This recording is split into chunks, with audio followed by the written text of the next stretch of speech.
Amin'ny tontolo ny fizahantany kosa indray dia zava-dehibe ny fifanarahana nisy teo amin'ny mpitantana eo anivon'ny Air Madagascar sy ireo mpiasa eo anivon'izany kompania mpitaterana izany nentina nampitsarana ny fitokonana.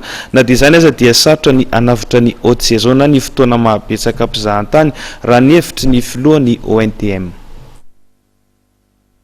Mahafaly ireo mpandraraha eo amin'ny sehatry ny fizahantany raha nambaran'ny filohan'ny ONTM ny fifaranan'ny fitokonana eo anivon'ny Air Madagascar, vokatry ny fahitana marimaritra iraisana teo amin'ny filakevim-pitondrana, ny mpitantana ary ny mpiasa eo anivon'izany kompania mpitaterana izany.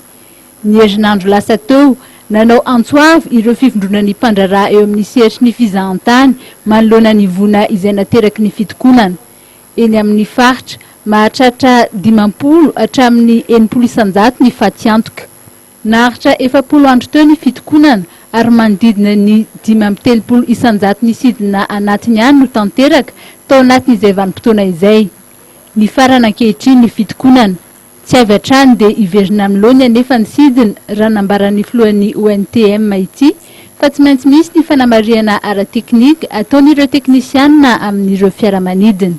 Tsy maintsy amafisina ny serasera indrindra any ivelany hoentina ampafantarina fa miverina amin'ny laony ny sidina. La reprise technique va être difficile. C'est pas dès demain que ces avions vont repartir, mais je pense qu'on aura un petit flottement d'une semaine. Aujourd'hui, je pense que nous devons vraiment communiquer vraiment sur la reprise de Air Madagascar. Hoan'ny ofisym-pirenena misanany fizahantany eto Madagasikara dia sarotra ny hanafitra sy hanarina ny vanim-potoana mahabetsaka mpizahantany eto amintsika na ny haute saison. Ça va être très difficile, sincèrement. Mangataka fanampiana amin'ny gouvernement izy ireo mba ahafahana manao ny promotion na mampiroborobo ny fizahantany ety Madagasikara hatramin'ny faran'ny taona. Voalazany fa misy ny hetsika atao préza andraisan'ny Madagasikara anjara ka anomana drafitrasa mba hanitonana indray ny mpizahantany eto amintsika ny ONTM, ny vondron'ny mpandraraha ary ny kompania Air Madagascar.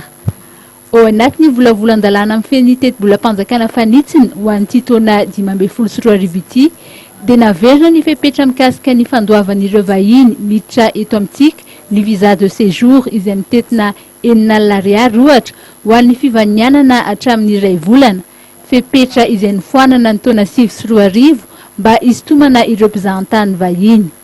Ilaina fotoana ny fampafantarana izany fepetra izany raha lany eny anivon'ny antenimieram-pirenena ny volavolan-dalàna.